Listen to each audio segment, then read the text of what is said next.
రాజులకు రాజువు నీవు, ప్రభులకు ప్రభువు. ఆరాధన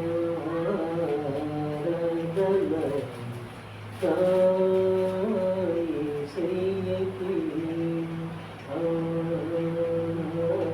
ఆరాధన యేసయ్యకి. రాజులకు రాజువు నీవు, ప్రభులకు ప్రభువు. రాజులకు రాజువు నీవు, ప్రభులకు ప్రభువు.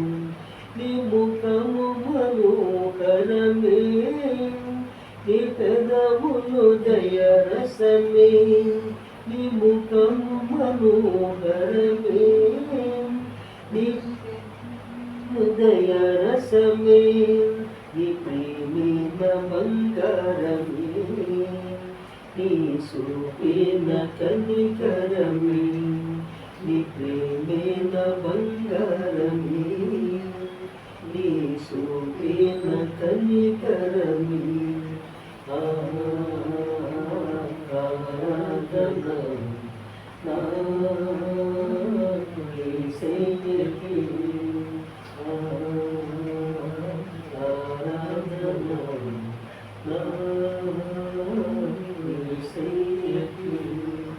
రాజులకు రాజువు నీవు, ప్రభువులకు ప్రభువు. రాజులకు రాజువు నీవు, ప్రభువులకు ప్రభువు. నీ కళ్ళే అగ్ని జ్వాలలే, నీ పాదములు పపరంజియే. నీ కళ్ళే అగ్ని జ్వాలలే, నీ పాదములు పపరంజియే. నిన్ను ముట్టుకుంటే మహిమ మహిమ, నిన్ను పట్టుకుంటే మహిమ మహిమ. నిన్ను ముట్టుకుంటే మహిమ మహిమ, నిన్ను పట్టుకుంటే మహిమ మహిమ. ఆరాధన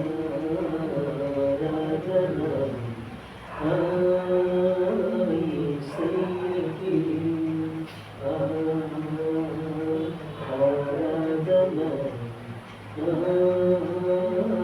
యేసయ్యకి. రాజులకు రాజువు నీవు, ప్రభువులకు ప్రభువు. రాజులకు రాజువు నీవు, ప్రభువులకు ప్రభువు. నీకు వందనాలు గీతం పాడనా, స్తోత్రమును పాడనా. నీకు వందనాలు గీతం పాడనా, స్తోత్రమును పాడనా. నీ పాదాల చెంత నాకు కొంచెం చోటు దయచేయవా. నీ పాదాల చెంత నాకు కొంచెం చోటు దయచేయవా. ఆరాధన యేసయ్యకి, ఆరాధన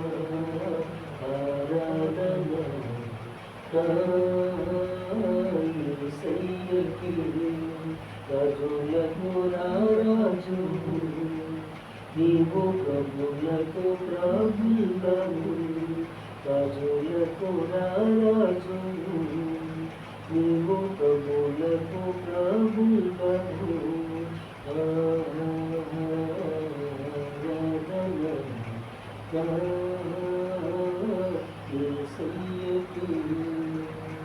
ఎన్నో చేయమండి, ఒకటి నుంచి 2వ అక్షరం. ఆరు సరిపోతాయి సార్. 1వ అధ్యాయం మొదటి వాక్యం నుంచి 7 వరకు సరిపోతాయా, 6 సరిపోతాయి అన్నారు. అధ్యాయం మొదటి నుంచి 6వ అక్షరం. యెహోవా వాక్కు అమిత్తయి కుమారుడైన యోనాకు ప్రత్యక్షమై ఇలాగ సెలవిచ్చాను. నినెవ పట్టణస్థుల దోషము నా దృష్టికి ఘోరమాయను గనుక నీవు లేచి నినెవ మహాపట్టణమునకు పోయి దానికి దుర్గతి కలుగునని ప్రకటింపు. అయితే యోహాను అయితే యెహోవా సన్నిధిలో నుండి తర్షీషు పట్టణమునకు పారిపోవాలని యోనా యొప్పేకు పోయి తర్షీషునకు పోవు ఒక ఓడను చూసి ప్రయాణమునకు కేవు ఇచ్చి యెహోవా సన్నిధిలో నిలువక ఓడవారితో కూడా తర్షీషునకు పోవుటకు ఓడ ఎక్కాను. అయితే యెహోవా సముద్రం మీద పెద్ద గాలి పుట్టింపగా సముద్రం ముందు గొప్ప తుఫాను రేగి ఓడ బద్దలైపోవు గతి వచ్చింది. కాబట్టి నావికులు భయపడి ప్రతి ఓడను తన తన దేవతను ప్రార్థించి ఓడ సొలకనగా చేయుటకై అందులోని సరుకులను సముద్రంలో పారవేశారు.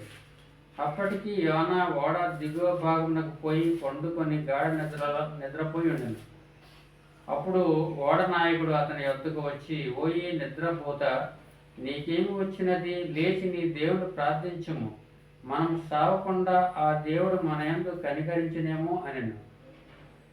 అంతలో ఓడవారు ఎవరిని బట్టి ఇంత కీడు మనకు సంభవించినదని తెలియటకే మనం చీట్లు వేతం రండని ఒకరితో ఒకరు చెప్పుకొని చీట్లు వేయగా చీటి యోనా మీదకి వచ్చాను. కాబట్టి వారు అతను చూసి, ఎవరిని బట్టి ఈ కీడు మాకు సంభవించినో, నీ వ్యాపారం ఏమిటో, నీవెక్కడి నుండి వచ్చితివో, నీ దేశమేదో, నీ జనమేదో, ఈ సంగతి ఎంతయో మాకు తెలియజేయమనగా అతడు వారితో ఎట్లాను, నేను హెబ్రీయుడను, సముద్రమునకును భూమికిని సృష్టికర్త ఆకాశమందున్న దేవుడై ఉన్న యెహోవా యందు నేను భయభక్తులు గలవాడనై ఉన్నాను.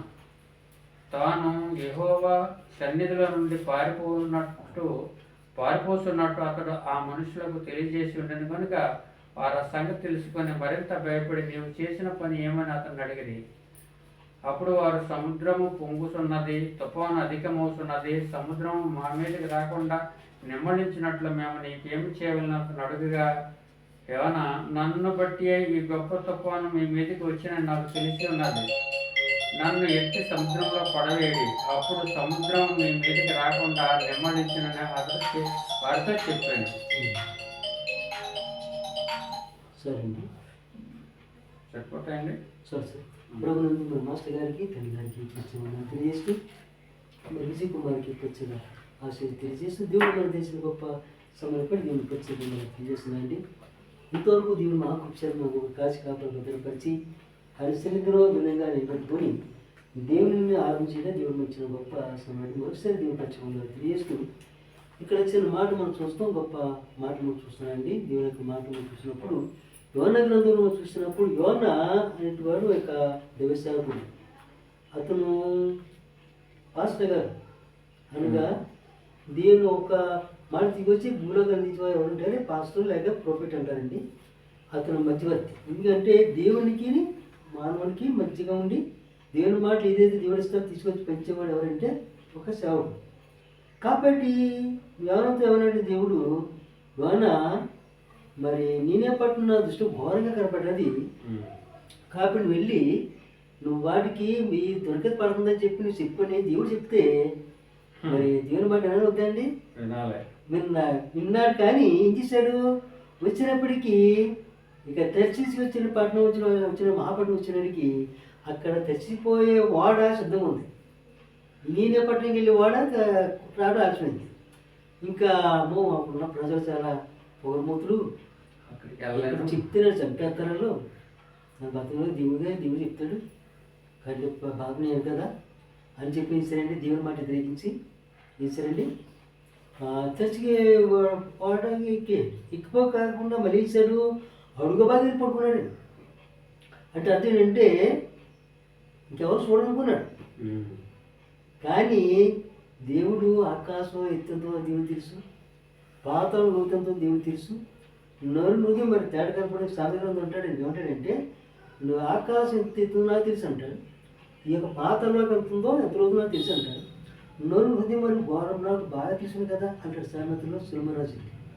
కాబట్టి ఆ విధంగా మరి ఇక్కడ బాగానే ఉంది, ఇంకెవరు చూడనుకున్నాడు. అడుగు బాగా వెళ్ళిపించిస్తాడంటే పడుకుని నిద్ర అవుతున్నాడే. నిద్రపోతున్నాడు. అప్పుడు ఈ మధ్యలో ఏం జరిగిందంటే దేవుడు మరి గాలి తుఫాను రప్పించేశాడు. గాలి తుఫాను రప్పించేస్తే అప్పుడు మిషన్లు అటువంటి లేవు. ఎందుకంటే వాళ్ళు వెళ్ళినప్పుడు అప్పుడు ఇంజిన్లు కూడా లేవండి, ఇంకా చెట్ల మీద ఆధారపడి ఆ రోజులు అటువంటి పరిస్థితి అనమాట అండి. కానీ ఈ వాడ ముడిపడి సిద్ధమైపోతుందండి. ఇంకా నాగుల అందరూ కూడా కంగారైపోతున్నారు. ఏంటిది ఎలా జరిగింది, ఎవరి ద్వారా వచ్చిందని చెప్పి దేవతలందరూ మొక్కుకొచ్చారు. కానీ ఎవరో కూడా వచ్చిన కాలేదు. కాబట్టి మీరందరూ లేచి మీరందరూ దేవుని స్థుతించని చెప్పేసి అంటుంటే అందరికి వెళ్తే వాళ్ళందరూ కూడా, కానీ ఇతను మాత్రం కొన్నాడంటే అడుగుబాయి నిద్రపోతున్నాడు, గాఢ నిద్రపోతున్నాడు. అప్పుడు ఎవరైనా చూసారు 9వ ఏమన్నాడండి, పోయి నిద్రపోతా, నీకేమొచ్చినది, లేచి నీ దేవుని మొక్కుకో, ఎక్కడ చూసావు అంటే అప్పుడు చెప్పాడు మాట, నేను ఇప్పుడేలా సంతరించిన వాడిని అండి, ఆకాశానికి భూమికి దేవుడు అంటే యెహోవాకి భయభక్తి కలిగిన వాడను. కాబట్టి నా పెట్టి ఇక సీట్లు వేసారండి.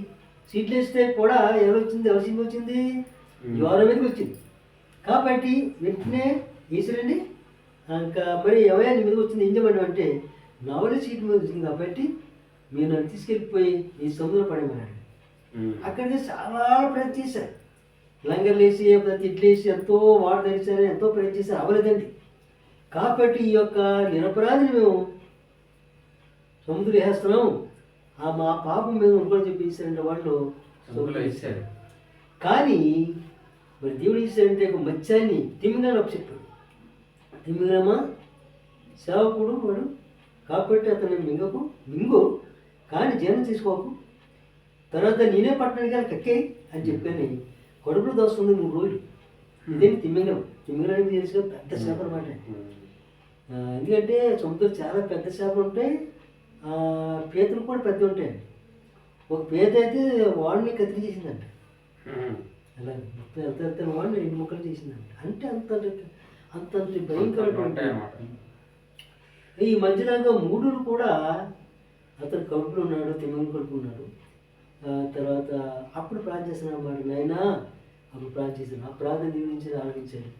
తర్వాత ఇది ఏం చేసిందండి, ఈ 3 రోజులు కూడా తన కడుపు దాచుకొని 3 రోజులు ఏం చేసిందండి, నేనే పట్టణానికి వెళ్ళి ఒడ్డు కక్కేసిందండి. అక్కడి నుంచి ఏం చేశారంటే, అయ్యి బాబు నేను దేవుడి నుంచి ఎక్కడికి వెళ్ళలేను, కాబట్టి నేను తప్పనిసరిగా దేవుని మాట ప్రకటించాలి, ఏం చేసిన పర్లేదు అని చెప్పి ఇచ్చారంటే, అయ్యలారా నమ్మని బాబాయ్ ఇలా పరిశీలన జరిగింది, మీ ఊర్లో ప్రజలు కోపదారని చెప్పేసి నేను చెప్పకుండా నేను వాడు బంద్ ఆకుంటే ఇలా వాడికి ఇలా జరిగింది, కాబట్టి అందరూ కూడా చీట్లు అందరూ సీట్ వచ్చింది, కాబట్టి అందరూ కూడా నన్ను వాడు సముద్రంలో పడేశారు, కాబట్టి తిమ్మికలు కడుపును 3 రోజులు నుండి నేను ఉంచి వచ్చాను, ఇది దేవుని అంటే మహిమ మాట ఇవే సెలవుస్తున్నాను, మీకు దొరకదు పడదని చెప్పి ఇవే సెలవిచ్చారు. ఆ మాట చెప్పిన భయపడి నిన్న ఇదా చేసి చెప్తాను, సాక్ష్యం అంతా కూడా వాళ్ళకి చెప్పారు. అప్పుడు రాజు ఏం చేయాడంటే ఆ గోనపడి ధరించుకొని సింహాసనం దిగిపోయి ఏం చేశారంటే మొత్తం ఊరంతా పండించేశాడు, మన దేశం అంతా పండించేశాడు. మన దొరికితే పడుతుంది కాబట్టి మనందరూ కూడా భోజనం ఎవరు కూడా, తర్వాత ఎవరు కూడా అనవసరం ఇంటిని పుట్టుకోగలరు, పశువులు కూడా పెట్టద్దు, అది పశువులు కూడా మేత పెట్టలేదు, నీరు కూడా పెట్టలేదు. మరి మీరు రాసిన చదువుకోవచ్చు. ఆ విధంగా వాడు ఏం చేశారంటే రాజుగారు కూడా చేశాడు, 2 లక్షల జనాభా అధిపతి రాజు కూడా చేశాడంటే సింహాన్ని దిగిపోయాడు, తన వస్త్రాలు రావాల్సింది తీసేశాడు, తర్వాత గోనపడి ధరించుకున్నాడు, ఇంకేసాడు అంగరాష్ట్రం మొదలుపెట్టాడు. అప్పుడు దేవుడు చేశాడంటే తన మొరని వాళ్ళ మొరని దేవుడు ఆలకించి అప్పుడు ఆ వచ్చే దుర్గతి నుంచి అక్కడ దేవుడు తప్పిందంటే 3వ అధ్యాయం చూస్తాను అన్నమాట. ఆ వచ్చే ఉగ్రతని దేవుడు మరి అక్కడ తీసుకున్నాడు. 3వ అధ్యాయం చూస్తాం అన్నమాట. 3-10 అక్కడ ఉంటుందండి. కాబట్టి ఇంటికి మనం చెప్పాడంటే యోన దేవుని యొక్క మాట వినకుండా ఎప్పుడంటే అతను సొంత నేను తీసుకున్నాడు, దేవుని మాటని పక్కన పెట్టాడు. కానీ అతను ఏమన్నా క్షేమం ఉన్నాడా? దేవుని మాట ఎందుకప్పుడు ఏమొచ్చింది, అతనికి కష్టం వచ్చిందండి. 119 అంటాడు, యెహోవాని కఠినంగా శిక్షించింది కానీ మరణానికి అప్పచెప్పలేదు అంటాడు. ఇక్కడ ఏమంటాడంటే యెహోవా నిన్ను కఠినంగా శిక్షించాను కానీ మరణానికి నిన్ను అప్పచెప్పలేదు అంటాడు. 119 అంటాడు. కాబట్టి ఆ విధంగానే శిక్ష పాత్ర ఇచ్చిందంటే దేవుని మాట వింటే అతనికి ఆ శిక్షకు అతను గురవుడు. అవునండి, ఇంచదంటే ఆ తర్వాత మనసు మార్చుకుని తన దేవుడు కొద్ది శిక్ష పొందితే భయపడపడలేడు. కానీ అంతకుముందు మరి అతను దేవుని మాట విన్నాడా? వినలేదండి. ఎందుకంటే ఎప్పుడైతే భయపడుతూ కోల్పోతామో వాళ్ళకి దేవుడు ఏం చేస్తారంటే కఠిన శిక్ష పెడతారండి. శ్రమలకు పోలేకపోతున్నాడు. ఇరిమియా గ్రంథం అంటాడు చూడండి ఒకసారి 2:17 చూడండి ఒకసారి. ఇరిమియా గ్రంథం 2:19 చూడండి ఒకసారి. ఇరిమియా 2:19 ఒకసారి చూడండి. ఇరిమియా గ్రంథం 2:19 చూడండి.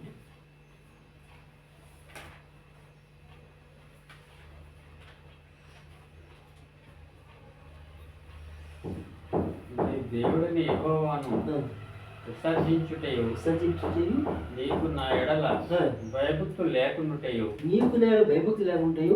బాధకును శ్రమకును కారణమగునని నీవు తెలుసుకొని గ్రహించినట్లు నీ చెడుతనము నిన్ను శిక్షించును. చూసారా మరి? ఎందుకంటే యెహోవా ఏం చేశాడు? కఠినంగా శిక్షించడానికి మరణానికి అప్సెప్పు లేదు. ఎందుకు? అతని మాటకి వినలేదండి. అతను మాట తీసాడు. ఇతను శిక్ష పొందిన తర్వాత కష్టం వచ్చిందో తప్పు తెలుసుకున్నాడు. అమ్మ బాబు ఇక దేవుని నుంచి ఎక్కడికి వెళ్ళలేము, దేవుని యొక్క సన్నిధిని ఎక్కడే తప్పించుకునే జ్ఞానం తర్వాత కలిగింది. అంతమంది కలిగిందా? కలిగిందండి. అందుకు కలిగితే అతను అలాగే తప్పించుకుంటాడా? ఎందుకంటే ఈ లోకంలో మనం కూడా విశాల మార్గం ఇరుక మార్గం 2 మార్గాలు దేవుడు పెట్టాడండి. ఆ 2 మార్గాల్లో విశాల మార్గం ఉన్నటువంటి లోకాసం చెప్పిన మనం మా విధంగా మనం దేవుని మాట తప్పించుకుంటే అటువంటి శిక్ష ఆరోగ్యమైపోతారని చెప్పేసి లేకుండా మనకి కల్పన మాట్లాడి మరి అప్పుడైతే అలా కాదండి. అప్పుడేమన్నాడు? నేను చూపించేసి వెళ్ళిపోమన్నాడండి. ఆది కాలంలో 12 చూస్తే మాట చూస్తామండి. 1-3 వచ్చిన చూస్తే ఆ మాట ఆది కాలం 12-1-3 వచ్చినారండి. వాడు ఏమంటాడంటే అబ్రాహాం దేవుడు అన్నాడు. అబ్రాహాం కూడా మరి ఇశ్రాయేలు ప్రజలకి మూల పురుషుడండి, విశ్వాసులు తండ్రి అని బిరుదండి అండి. యెహోవా నీవు లేచి నీ దేశము నుండి నీ బంధువుల నుండి నీ తండ్రి ఇంట నుండి బయలుదేరి నేను నీకు చూపించు దేశమునకు వెళ్ళము. నిన్ను గొప్ప జన్మగా చేసి నిన్ను ఆశీర్వదించి నీ నామమును గొప్ప చేయుదును. నీవు ఆశీర్వాదముగా నుండువు. నిన్ను ఆశీర్వదించే వారిని ఆశీర్వదించెదను, నిన్ను దూషించిన వారిని శపించెదను. భూమి యొక్క సమస్త అంశములు నీ యందు ఆశీర్వదింపబడునని అబ్రాముతో అనగా యెహోవా అతనితో చెప్పిన ప్రకారము అబ్రాము వెళ్ళాను. చూశారండి? ఇంచదండి. మరి అబ్రహాము దేవుని మాట ఉన్నాడు కాబట్టి ఇతను దేవుని మాట ఉన్నాడు కాబట్టి ఇచ్చాడు. అతను దేవుని మాట ఉన్నాడు కాబట్టి అతను ఇచ్చాడు, వెళ్ళాడండి. కానీ అతను దీవించబడ్డాడు, శపించబడ్డా? ఇంచేత అతను వెళ్ళినప్పటికీ ఎటువంటి సమాధానం కూడా దేవుడు ఇవ్వలేదు. అయినప్పుడు కూడా దేవుడు వాగ్దానం ఇది, దేవుడు ఇచ్చిన మాట, దేవుడు మహా గొప్ప దేవుడు, శుద్ధిగా దేవుడి మాట మనం అని వినాలని చెప్పి ఓపిక కనిపెట్టి కాబట్టి చరిత్రకారు రాశాడు, సంచరిత్రకారు కానీ రాశాడు. బుక్కులు రాశాడు అంటే మరి 10 సంవత్సరాలు కూడా అబ్రహానికి ఇటువంటి సమాధానం పరలోకం నుంచి రాలేదంటే ఎల్మాట తప్ప దేవుడు. కానీ నువ్వు వెలగిలని చెప్పడం కూడా ఎలా చెప్పలేదు, ఏ విధంగా చెప్పలేదండి. నేను చూపించేసి వెళ్ళబడి ఏ దిశగా కూడా చెప్పలేదు. కానీ ఇప్పుడు అంతే దేవుని మాటలో వెళ్ళిపోయాడు. తన భార్య శాల తీసుకున్నాడు, తన అన్నగారు లోతుని తీసుకున్నాడు. ఈ ముగ్గురు బయలుదేరిపోయాడు. వెళ్ళిపోయిన 10 సంవత్సరాలు కూడా ఎటువంటి సమాధానం దేవుడు అతనికి ఇవ్వలేదండి. కానీ ఓపిక కనిపెట్టాడు. ఎందుకంటే నాకు వాగ్దానం చేసిన దేవుడు నమ్మదగిన వాడు కాబట్టి ఆయన మాట ఇప్పటికే నెరవేరుస్తుందని చెప్పేసి అనుకున్నాడు. అన్న ప్రకారంగానే దేవుని ఇచ్చిన దేవుని అప్పుడు దీవించండి. అది వెళ్ళిన తర్వాత పశువులు, మందలు, ధనధాన్యాలు బాగా పెరిగిపోయి తన ఆశ్రమంతో అతను లెక్కలేని స్థితి అయిపోయింది. చివరికి అతను 100 సంవత్సరాలు అబ్బాయి వచ్చినప్పుడు మరి భార్యకు 90 సంవత్సరాలు వచ్చినప్పుడు దేవుడు అర్థం చేశాడుగా అంతకుముందు చేశాడు. ముందు వెళ్ళినప్పుడు ఏమన్నా నీ సంతానాన్ని నేను ఆశ్రయిస్తాను నీ అని ఇక్కడ అధికారం 12 చూస్తాం కదా. ఆ విధంగానే దేవుడు ఇచ్చారంటే అక్కడ మరి ఆదికారం 13 చూస్తే సింధూరక్ష మీద ఉన్నాడండి. మధ్యాహ్నం పట్ల అమ్మందరిని చూసిపెట్టి బోని కూర్చుంటాడు. బహుశా సింధూరక్షం ఉంటే అప్పుడు అన్నాడండి. 3 దేవతలు వచ్చారు. 3 మనుషులు వచ్చినప్పటికీ అయ్యా మీరు ఎవరు వచ్చారు కానీ నాకు మీరు ఎవరో తెలియదు, కానీ అవి మీరు వెళ్ళినప్పుడు కొంచెం ఆశించాను అయ్యా, కొంచెం మంచిగా కొద్దిగా భోజనం చేశామంటే నువ్వు ఎవరో చేయమన్నాడు. కానీ దేవత నుంచి అనుకోవట్లేదు వాడు. కానీ కేవలం మనుషులు కూడా మాట్లాడు అని అన్నట్టు చేయమన్నారండి వాళ్ళు. అన్న ప్రకారం ఇచ్చారంటే ఒక దూడని చేసుకొని పట్టుకొని ఇచ్చారు. పిండి రొట్టు అన్నీ తీసి వాళ్ళకి బోని పెడితే తింటూ ఆ మనిషి ఏమన్నాడంటే, అమ్మ మళ్ళా నువ్వు వచ్చినప్పటికీ నువ్వు ఒక కుమారుని కట్టు అమ్మ అన్నాడు. అప్పుడు వయసు ఎంత అండి శారాకి? 9 సంవత్సరం. అబ్బాయి వయసు ఎంత? 1 సంవత్సరం. కానీ ఆ మాటకి శారా బోని పెట్టేసి అక్కడ నిల్చొని నవ్వుతుందన్నమాట. ఇంకేళ్ళు ఏదో భోజనం చేసిన వాళ్ళు భోజనం చేయకూడదు కదా, ఇంటికి మాట అంటారు, ఏదైనా సహజమా? ఇది నాకేంటి 9 సంవత్సరాలా, ఆయనకేమో 100 సంవత్సరాలా? అటువంటిది ఏంటిది అసహజం కదా. ఇంటికి వెళ్ళక మెతికి తిని పెట్టావు, తినేసి మాటలు పోవాలి అంతే అనుకుంటుంది లోపల. అప్పుడే చూడండి ఆ మాట చూడండి. ఆదికాండం 13 అధ్యాయం చూడండి. ఆదికాండం 13 అధ్యాయం 13 ఆదికాండం 13 అధ్యాయం. అబ్రాహాము తనకు కలిగిన సమస్తమును తన భార్యను తనతో కూడిన లోతును వెంట పెట్టుకుని ఐగుప్తుల నుండి నెగెబునకు వెళ్ళాడు. అబ్రాహామును వెండి బంగారము పశువులు కలిగి బహు ధనవంతుడై ఉన్నాడు. ఇంచేతను అతను దీవించబడిందండి. దేవుని మాట విన్నాడు. ఏమండి, దేవుని మాట అతను విన్నాడండి. అది అతను ప్రయాణం చేసి దక్షిణం నుండి బేతేలు వరకు, అనగా బేతేలునకు హాయికి మధ్య తన గుడారం మొదట ఉండిన స్థలం వరకు వెళ్ళి తాను మొదట బలిపీఠమును కట్టిన చోట చేరాడు. అక్కడ అబ్రాహాము యెహోవా నామమున ప్రార్థన చేశాడు. అబ్రాహాముతో కూడా వెళ్ళిన లోతుకును గొర్రెలు గొడ్ల గుడారములు ఉన్నది కనుక వారు కలిసి నివసించుటకు ఆ ప్రదేశం సాలకపోయింది. ఎందుకనగా వారి ఆస్తి వారు కలిసి నివసించలేనంత విస్తారమై ఉన్నది. అప్పుడు అబ్రాహాము పశువుల కాపర్లకును లోతు పశువుల కాపర్లకును కలహం పుట్టిన. ఆ కాలం ముందు కనానీయులు 18 అధ్యాయం చూడండి సార్. 18 అధ్యాయం.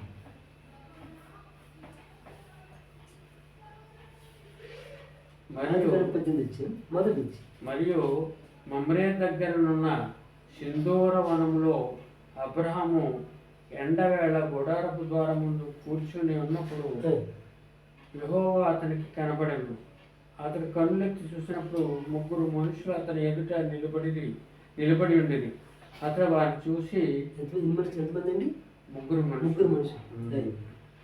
అతడు వారిని చూసి గుడారపు వాకిటి నుండి వారిని ఎదుర్కొనుటకు పరిగెత్తి నేల మట్టుకు వంగి, ప్రభువా, నీ కటాక్షము నా మీద అన్నాడలా, ఇప్పుడు నీ దాసుని దాటిపోవద్దు, నేను కొంచెం నీళ్లు తెప్పించేదను, దయచేసి కాళ్ళు కడుక్కొని ఈ చెట్టు క్రింద అలసట తీర్చుకొనిడి, కొంచెం ఆహారం తెచ్చేదను, మీ ప్రాణములను బలపరుచుకొనిడి, తరువాత మీరు వెళ్ళవచ్చును. ఇందు నిమిత్తము గదా మీ దాసుని వద్దకు వచ్చితలేనని. వారు నీవు చెప్పినట్లు చేయమనగా అబ్రహాము గుడారములోనున్న శారా యొద్దకు త్వరగా వెళ్ళి, నీవు త్వరపడి 3 మానికల మెత్తని పిండి తెచ్చి పిసికి రొట్టెలు చేయమని చెప్పాను. అంటే ఆ ఊళ్ళో ఏం తింటారండి? 3 రొట్టెలు ఉన్నాయి అనమాట. ఆ రోజు ఆ దేశంలో ఇప్పుడు ఇంకా కూడా ఆహారం మనం రొట్టెలే మధ్యసరంగా వరి తినరండి. మరియు అబ్రహాము పశువుల మందుకు పరిగెత్తి ఒక మంచి లేత దొడ తెచ్చి ఒక పనివారికి అప్పగించాను. వాడు దాన్ని త్వరగా సిద్ధపరిచాను. తర్వాత అతడు వెన్నను పాలను తాను సిద్ధం చేయించిన దూడను తెచ్చి వారి ఎదుట పెట్టి వారు భోజనం చేస్తుండగా వారి యొక్క ఆ చెట్టు కింద నిలుచుంటాను.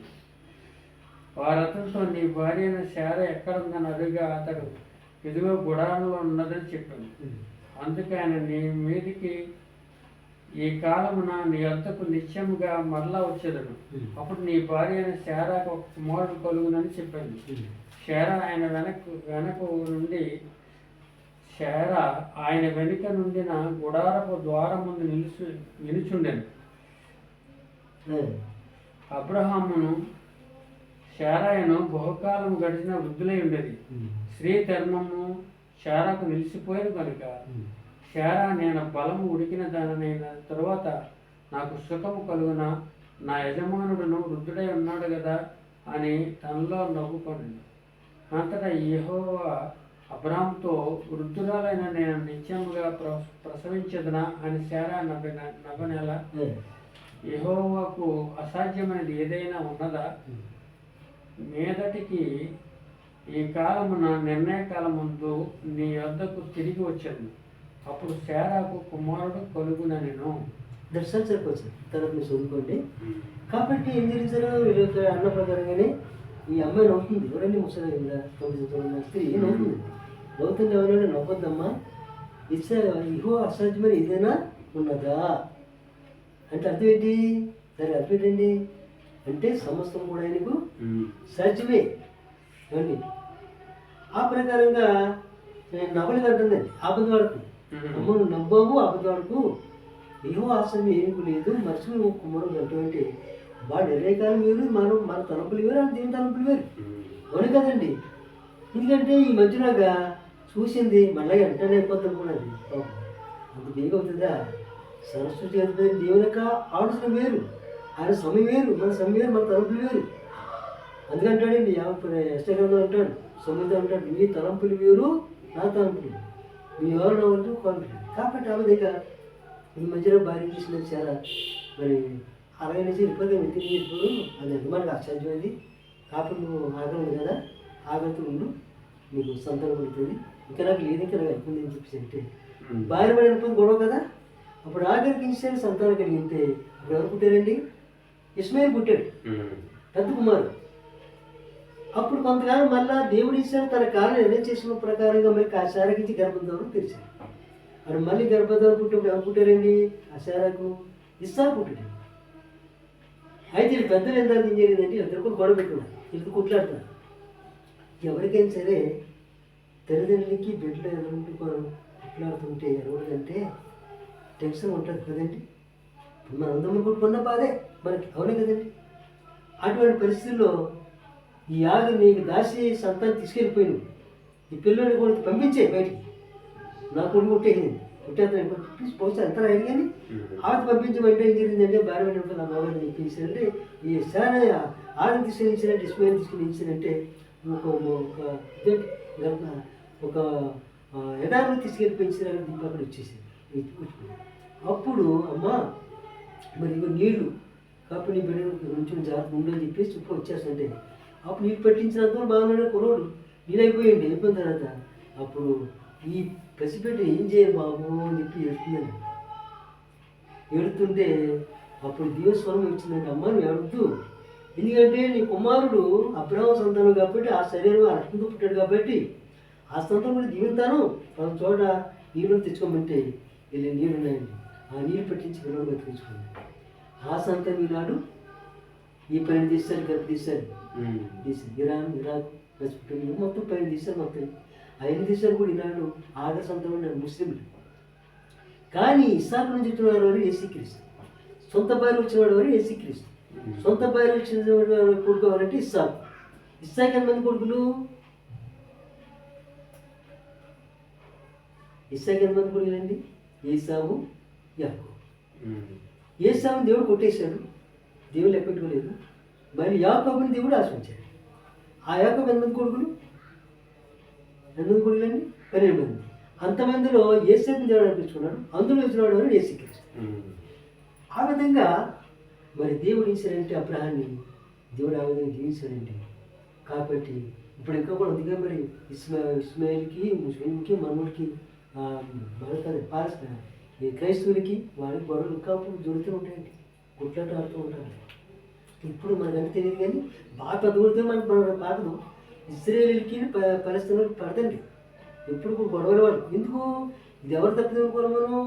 అబ్రాహాము భార్య తొందరపాటు వల్ల తొందరపడి ఆఖరి సంతానం గెలించడం వల్ల ఆటం తొందరపాటు ఇచ్చారు. ఇప్పుడు ఇంకా కూడా ఆ దోషాలు వీళ్ళ మీద ఇంకా అందుకేనండి పాకిస్తాన్ వాళ్ళకి ముస్లింలకి పడదండి, చాలా గొడవలు అయిపోతుంటాయి అన్నమాట. బైబిల్కి చెప్తున్నారు. ఇంకా మన బైబిల్ కూడా చాలా మంది విమర్శించారు. చివరి తొలగ వీళ్ళ సాయిబులు అప్పుడు అన్నాను పలానా చోట ఎలా ఉంది, పలానా చోట ఎలా ఉంది. మీరు బైబిల్ కంటే మా దేవుడు గొప్పది కూడా అన్నారు. గొప్ప దేవుడు అయితే నీ గ్రంథం పెట్టరామయ్యా, నా గ్రంథం పట్టుకొస్తాను, ఇదిగో నా గ్రంథం, నేను వాటితో రండి అంటే చూసుకున్నారంటే మా గ్రంథం పాస్టర్ గారు ఇవ్వలేదు మాకు, యువపతి మా ఊరుకో, అంతేకాని మా గ్రంథం లేకుండా వాదించడం సరిపోవు అని మరి మాట్లాడలేదు. ఇంకా చీలేరు కూడా వాచి బంజర్కి వెళ్తే అప్పుడు అక్కడి నుంచి వాడు వాచి అప్పుడు కీ వచ్చింది, మీ దేవుడు తీర్పు ఉందండి పాస్టర్ గారు అన్నాడు. బస్సు గంట ఉంటుంది మళ్ళీ చిత్రపడి నుంచి పుల్లించి వస్తే చిత్రపడి బస్సు వెళ్తుంది, దాని గంట చూపు మళ్ళీ స్థలంలో వచ్చేస్తుంది, మళ్ళీ మళ్ళీ బస్సుకి ఎక్కేది, మరి లేకపోతే మళ్ళీ బస్సులో ఉండబడి దారుకోండి అప్పుడు బస్సు. అప్పుడు అన్నాడు, అయ్యా మీ దేవుడికి దేవుడు తీర్పిస్తానండి, నేనేదో మనుషులుగా వెళ్ళి ప్రకటించమన్నా తప్ప నీ దేవుడు చుమ్మని చెప్పుకోమన్నాను, నీ దేవుడు అడుగుతానండి. అదేం కాదండి, ఇదే జన్మచేతం, ఆయన జన్మ కూడా ఆశ్చర్యం కన్యలో కదా, కాబట్టి ఆయన మానవుడు స్వభావం ధరించారు తప్ప ఆ కర్మ మనిషి కనపడి మనుషుల మాత్రం కాదు. ఆయన శరీరం ఉంచుకొచ్చి బిబ్రపతి చెప్తుంది కదా, 10:29 అంటాడు, నాకు శరీరం అమర్చితివి అంటాడు. దేవుడు చిత్తాన్ని పడి వచ్చాడు, దేవుడు ప్రాణం వచ్చాడు తప్ప అతను మనుషుల మాత్రం కాదండి, దయతో కలిగిన వాడు అని చెప్పేసి చెప్పి అన్ని లేఖలు చూపితే మీ గ్రంథం మాకు అర్థం పాస్ వేరే ఉండడం మాకు. ఐ థింక్ మీరు మీరు ఈ విధం ఉంది కాబట్టి మీరు అంగీకరించాలి, అంగీకరించుకోండి, కానీ ఇది మాత్రం తగ్గవస్తాం. అప్పటి నుంచి అయినాక మనకి వాచి బేగించి ఇంకా బాగా చేసిపోండి, ఓ ఇది దగ్గర కొంచెం ఇలాంటి మాటలు ఉన్నాయి కదా అని మరి ఏంటో మనం చాలా గౌరవించు. సీరియల్ ఉన్నంత అనుకోండి, 900 ఉన్నాయంటే ఇట్లా, ఆ తర్వాత అతనికి చేయించుడు వచ్చి కూడా. కాబట్టి ముస్లింలకి దీన్ని ఆల్రెడీ అడ్బర్పడుతుంది అంటారు, మనమేమో యేసుక్రీస్తు మనం అంటాం. ఆయన ప్రవక్తకు వచ్చాడు తప్ప యేసుక్రీస్తు చనిపోలేదైనా, చనిపోయి తిరిగి లేవలేదు. కానీ యేసుక్రీస్తు చేశాడంటే చనిపోయాడు, ముందు చెప్పాడు నేను చనిపోతాను తిరిగి లేవుతాను, తర్వాత ఆయన పక్కన ఏంటండి తర్వాత మళ్ళీ ఇప్పుడు మాట్లాడుకున్నాం. కాబట్టి యోన అయితే మాత్రం 3 రోజులు మాత్రం వేసాడంటే గర్భం నుండి తిమ్మిన గర్భం ప్రార్థించాడండి. ప్రార్థించిన దీవించాడంటే ఆ ప్రార్థన అడిగించాడేమో పెంచదు, కానీ ఎందుకంటే దేవుడు కఠినంగా శిక్షించాడు అతన్ని, కానీ మరణం మాత్రం చెప్పలేదు. 119 కీర్తన 118 కీర్తన 18 చూసుకుంటాను ఒకసారి, 118 18 118 కీర్తన 18 యెహోవా నిన్ను కఠినంగా శిక్షించాడు కానీ మరణానికి అప్పచెప్పాడు. 118 కీర్తన అండి 18 118 కీర్తన 18. యెహోవా నన్ను కఠినంగా శిక్షించాడు కానీ ఆయన నన్ను మరణమునకు అప్పగింపలేదు. అదనమాట, ఎందుకంటే తప్పు తెలుసుకోవాలని చెప్పి దీవించాడంటే అతన్ని శిక్షించాడండి, కానీ మరణానికి అప్పుడు తెలుసుకున్నాడు. తెలిసిందంటే 3 కూడా తింగులు నీచానని ప్రార్థించాడండి. అలాగే ఈ యోన ఎవరు సాదృశ్యం ఉన్నాడంటే యేసుక్రీస్తు సాదృశ్యం ఉన్నాడండి. యోన తిమింగులో 3 ఉన్నాడు, యేసుక్రీస్తు కూడా భూగర్భం ఎన్ని ఉన్నాడండి ఆయన, యేసుక్రీస్తు 3 ఉన్నాడు. అంటే రాబోయే ఛాయ యేసుక్రీస్తు వారికి సాదృశ్యంగా ఈ యొక్క యోనగా కనపడుతున్నాడు అన్నమాట. కాబట్టి ఆ విధంగా మరి యోనగర్ శ్రేష్ఠ వారిని యేసుక్రీస్తు, ఆయన మాట ఎప్పుడైతే విన్నామో మనం దీవించబడతామండి. ప్రజలు ప్రత్యాసంగా మనకు ఉంటుంది. 2 ఎప్పుడైనా చెప్పి ముగించేస్తాను. ద్వితీయ కారణం 20 1 నుంచి 4 వచ్చినాయండి. ద్వితీయ కారణం 20 1 నుంచి 4 వచ్చినాయి. ఏపీసీ 1:3 అండి, ఏపీసీ 1:3. ద్వితీయ కారణం 20 1 నుంచి 4 వచ్చినాయి. ద్వితీయ కారణం 8 అధ్యాయము 1 నుంచి 4 వచ్చినాయి. అది మరి తర్వాత ఇప్పుడు ఎపిసి తీసాను చదివేనా, ఇప్పుడు చదువు ఏంటది 1:3 అండి. 1:3 మన ప్రభు అయిన యేసుక్రీస్తు యొక్క తండ్రి దేవుడు స్తుతింపబడును గాక. ఆయన క్రీస్తునందు పరలోక విషయములలో ఆత్మ సంబంధమైన ప్రతి ఆశీర్వాదమును మనకు అనుగ్రహించాడు. ముందు కూడా చూడండి, 1 నుంచి 4. ఇది కరెక్ట్, అది కరెక్టే. ద్వితీయోపదేశ కాండ చదవాలి. 28 అధ్యాయము 1 నుంచి 4 వచ్చిందండి.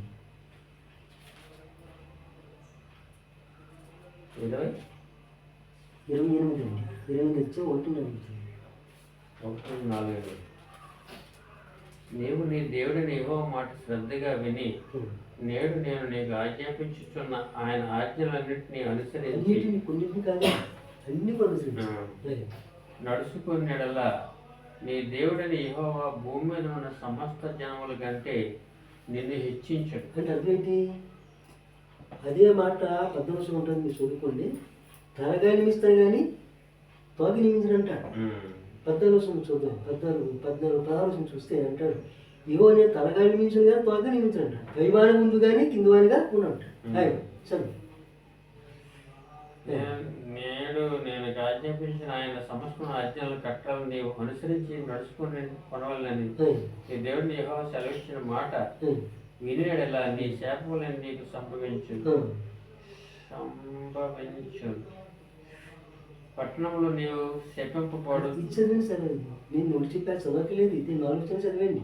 మొదటి 4 వచ్చిన మొదటి 4 వచ్చిన చదివండి. అది మా ముందే చెప్పేసి నేను సంవత్సరం తిరిగాను. ఈ మాకు వచ్చేసింది 1-4 వచ్చింది. నీవు పట్టణంలో దీయం పడదు, పొలంలో దీయం పడదు. నీ గర్భఫలము, నీ భూఫలము, నీ పశువుల మందలు, నీ దుక్కిటెత్తులు, నీ గొర్రె మేకల మందలు దీవింపబడదు. నీ గంపయు పిండి పిసుకు నీ తొట్టియు దీవింపబడదు. నీవు లోపలికి వచ్చినప్పుడు దీవింపడదు, వెలుపలికి వెళ్ళినప్పుడు దీవించబడదు. ఎప్పుడండి ఎన్ని జరుగుతాయి? మాటలు చక్కగా వినాలి. ఆజ్ఞాపించు ఆయన ఆజ్ఞలన్నింటినీ శ్రద్ధగా. అక్కడ ఏం చేర్చాడు? మన శ్రద్ధగా విని. ఎవరైతే శ్రద్ధ చూపించారు? మనం దేవుని శ్రద్ధ. ఇప్పుడు ఏమన్నా అప్పుడు వేస్తానంటే మరి దేవుని వస్తాను అన్నాడు. అది వినకపోతే వస్తానండి మళ్ళా. మీరు చదివారు కదా, 15 చూడండి, 15 చూడండి, 14 నుంచి 15, 16, 17 అది చదువు. నేడు నీకు ఆజ్ఞాపించు మాటలన్నిట్లో అంటారా? అన్యుల దేవతలను అనుసరింపగయు వాటిని పూజింపగయు ఉన్నడలా నీవు అనుసరించి నడుచుకున్న వల్లని నేడు నేను నీకు ఆజ్ఞాపించుతున్న నీ దేవుడని యెహోవా ఆజ్ఞలను విని వాటిని అనుసరించి గైగొని నేడలా యెహోవా నిన్ను తలగా నియమించను గాని తోకగా నియమింపడు. నీవు పైవాడవుగా ఉందువు గాని క్రింది వాడవుగా ఉండవు. చూసారండి. 16 చూద్దాం. 16 పట్టణంలో నీవు శపింపబొడుదు.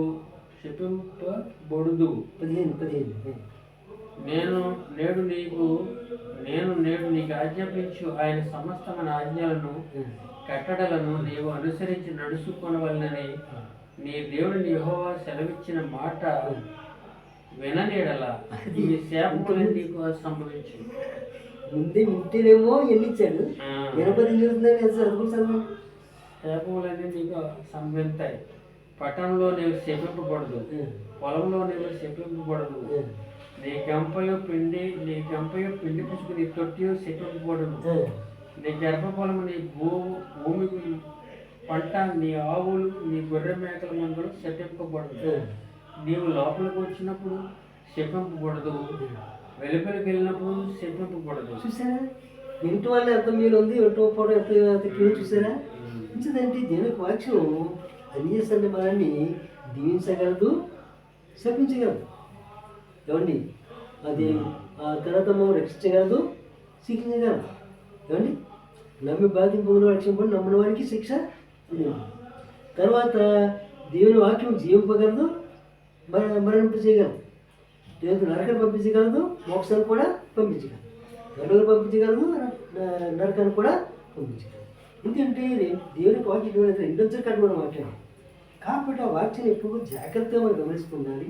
ఇబ్రీ పత్రిక 4:12 ఉంటాడంటే దేవుని వాక్యం సజీవగలదే, బలమగలదే అంటాడండి. ఇబ్రీ పత్రిక 4:12 చూడండి సార్. దేవుని వాక్యం సజీవం గలదే, బలం గలదే, వాడి గల కట్టము ఇటు చక్కగా మాట్లాడి చూస్తున్నాము. 4:12 ఇబ్రీ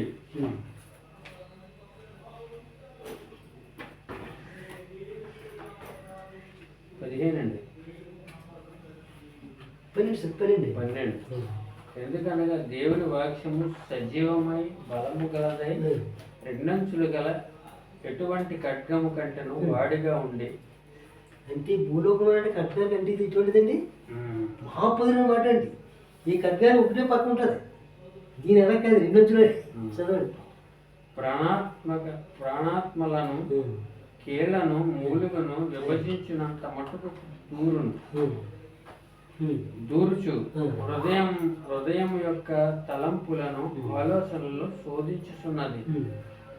మరియు ఆయన దృష్టికి కనబడని సృష్టము ఏదీ లేదు. మనం ఎవరికి లెక్క చెప్పవలసి ఉన్నదో వాక్యం సజీవం గలదే, బలము గలదే. ఇది ఏం చేస్తుంది? కీడను మూలు కూడా ఏం చేస్తుంది అండి? అంటే కీడలో కూడా పాపం ఉంది అన్నాడు, హృదయంలో కూడా పాపం ఉంది అన్నాడు, మన సూపులో కూడా పాపం ఉంది అన్నాడు, మన కళ్ళలో కూడా పాపం ఉంది అన్నాడు, మన కొడుకు మన హృదయంలో కూడా పాపం. ఇవన్నీ కూడా శుద్ధి ఏంటంటే దేవుని వాక్యం. ఆ వాక్యం ఎప్పుడైనా అంగీకరించమండి. పరసం ప్రతి ఆశ్రమం మన దేవుని దమ్మి చదివారు కదా ఉన్నాడు. పరలో విశ్వమందు క్రీస్తు పరసంలో ప్రతి ఆశ్రమంలో ఎవరి ద్వారా వస్తుంది? క్రీస్తు ద్వారా మనకి ఎవరైనా శ్రేష్ఠ ఎవరంటే యేసుక్రీస్తు. అప్పుడైనా శ్రేష్ఠ ఎవరైనా యేసుక్రీస్తు. అంచేత ఆయన మాట ఎప్పుడైనా విన్నాము. దేవుని యొక్క ఆశ్రమంలో దేవుడు ఉంటుందండి. ఆయన కుటుంబ పాత్రలు కావచ్చు కోరుకుంటూ ఇంత ముగిసిన దేవుని వాక్యం చూసింది. ఇంకా చాలా రక్షించాలని కానీ